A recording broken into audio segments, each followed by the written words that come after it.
let's continue learning about the daily life of the Taino people in general, because again, each ethnicity had their own cultures, their own languages. However, we do have an idea of what their daily lives were like. So now it's December 5th, 1492. Day breaking.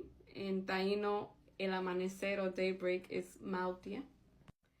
Soon you can see Ture, the sky, Bara, the sea, Ni, the water.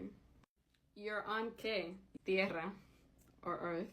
And something interesting about Ture, which is where the indigenous people supposedly, take it with a grain of salt, said that Columbus came from. It would make sense if you see this right here. To them, anything that came from this line had to seem like it was coming from Ture, from heaven. I mean, look at that. If you're seeing it from far away, it's not going to be coming from the ocean. It's going to be coming from above. At least that would be like the logical conclusion if you're on an island. What are the problems with living on a beautiful island is that sometimes we have hurricanes. El huracán, Taino word. Hu means wind. Hri means energy. And can means center. Basically, kind of like saying wind with center energy. Makes sense? Because this is what it looks like from space. And it's amazing how the Taínos knew when a hurricane was coming. They learned to look at nature for signs. One of the signs that they would look for were dolphins.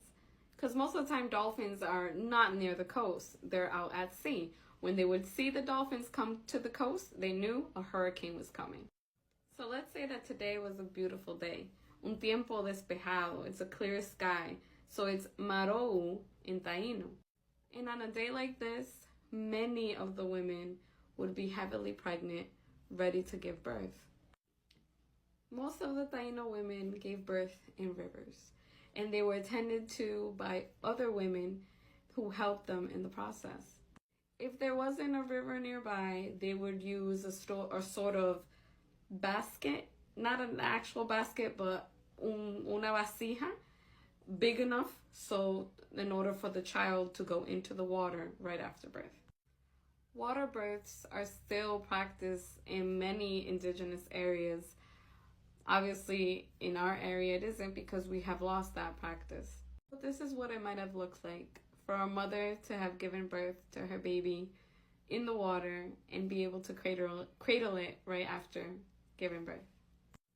It was said that the mom would recover rather quickly from the birth, and the entire community would help in the raising of the baby.